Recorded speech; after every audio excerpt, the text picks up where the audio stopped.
Lastly, we're going to look at quotations, specifically how to integrate those quotations into our writing. Some students prefer quotations to paraphrasing because with paraphrasing you have to rewrite things and put them in your own words, whereas with quotations you can just copy and paste and that seems easier. But there's a trade-off because with quotations you do have to make sure that you're integrating them. So the problem that we frequently see in freshman level writing is a floating quotation.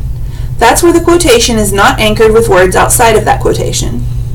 Notice here we have 3 sentences. They're complete sentences, and if we read them together, they flow correctly.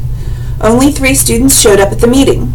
Bob Parker, Mary Weather, and John Dawson were the only representatives of Rocky Mountain High School. Other students may have been afraid of retaliation. Alright, that reads smoothly, but if you look at that middle sentence, it is all quotation and only quotation. And it's kind of like a balloon that's floating around. That's why we call it a floating quotation. It's not anchored with words from the original, from the student author here, from the person who's using that source. You could also think of it as if using sources is putting patches on a quilt. And obviously you have to sew those patches on. You can't just sort of stick them where you want them to go or they're going to fall off. So, how do we fix floating quotations? Sometimes you start with an announcement for your quotation, and you can change that by adding a colon. So if you announce your quotation, Perry states that only 3 students showed up at the meeting, then we can just end that sentence with a colon, because it's an independent clause, and that introduces our quotation. So now we've anchored that quotation with our own words. Sometimes you can switch to a paraphrase. So in this case, we just took out the quotation altogether, we changed the words. Now obviously you need to use both paraphrasing and quotation, so you don't want to switch to paraphrase every time. You want to make sure that you have a good mixture. Another thing you can do is add an attributive tag to that sentence. So instead of just being the sentence that's the quotation, we added the tag according to Perry. Now we have some of our words that are part of that sentence that take that quotation and they hold it down for us. They hold it into our essay. You can also frame the quotation with your own language in a way that offers context, your own interpretation, etc. So in this case, we've changed the way we've integrated it. Now we have one long sentence. While reports indicate that 3 students, Bob Parker, Mary Weather, and John Dawson, were the only representatives of Rocky Mountain High School, the low turnout was possibly due to students' fear of retaliation. Notice 2 things. First, that we changed the sentence structure to match by using brackets. We'll talk about how to do that in a second. And also notice that the parenthetical citation comes earlier in the sentence than the end. The reason it does that is because the idea that the low turnout was possibly due to students' fear of retaliation is ours.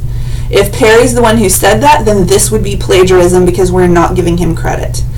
However, if he didn't say that, we shouldn't say that he did. So we should be very clear by putting our citation where it needs to go. When you're punctuating quotations, sometimes you have quotation marks inside of a quotation. So maybe your author is quoting someone, maybe they're quoting a title, which is included in quotation marks. You reduce the interior quotation marks to single marks. So here we have the title of a poem. In the original article, it would have been in double quotation marks, but because we're now putting it inside our own quotation, it's got single marks. You also want to put commas and periods inside the quotation marks. So whether they are part of your sentence structure or part of the quotation structure, that's where they go. If you have a question mark or exclamation mark, you want to consider whether it's yours or part of the quotation. If it's part of the quotation, it goes inside the quotation marks. If it's part of your sentence, it goes outside. You can use a colon to introduce your quotation if you have a full independent clause. That means a complete sentence. So if we look at this introductory statement, Simpson cites multiple studies that support his theory. That works on its own as a sentence. So we would put a colon after it to indicate our quotation. Remember that colons are like the Vanna White of punctuation. They present. So sometimes they present a statement or a list. In this case, they are presenting a quotation. Sometimes you use commas to set off your quotations. This happens if you have an introductory or concluding phrase that indicates the state in which the quotation is being put forth. So Seamus writes, comma, or quotation, comma, argues Patricia Warren. So those are the situations in which that's occurring. Sometimes your quotation is going to be incorporated very smoothly into your sentence, and you want to use punctuation that's appropriate on a sentence level. So if we look at this first sentence, the method of treatment is, as Forrester suggests, a matter for parents to decide for their children. Notice that we have an interjection here in our sentence. Interjections are set off with commas, so we set this interjection off with commas. That means that we do end up with a comma before our quotation. Notice our second sentence. Forrester suggests that physicians should respect a parent's instincts. We would not have a comma after that if this were just a regular sentence without a quotation. So if we were just writing, if this were a paraphrase and not a quotation, we didn't have quotation marks. We would not have a comma after that, so we don't have a comma after that here. In this case, if we took out the word that, just wrote Forrester suggests, we would have a comma because that would be appropriate for the paragraph structure, or for the sentence structure. Look at the last sentence. Parents are with their children all the time, so they have an irreplaceable relationship and point of view that should be utilized in diagnosing the child. Notice in this case we have two complete independent clauses. Parents are with their children all the time. That's a complete sentence. They have an irreplaceable relationship and point of view that should be utilized in diagnosing the child. That's a complete sentence. And these two sentences are linked with a comma and a conjunction, the word so in this case. And this is correctly punctuated. Notice we do not have a comma or colon before our quotation because you wouldn't put one there in the sentence. We have the comma where the comma would go if this were just a sentence written out without a quotation. There are a few situations in which you should not use quotation marks. So for example, if it's not an exact quotation, maybe you're remembering an interview but you didn't record it down word for word, so you're paraphrasing, you would not want to give quotation marks because that would incorrectly imply those were the exact words that were said when they're not, because you can't know that. You also don't want to use quotation marks for expressions, unless you're specifically quoting someone who used it.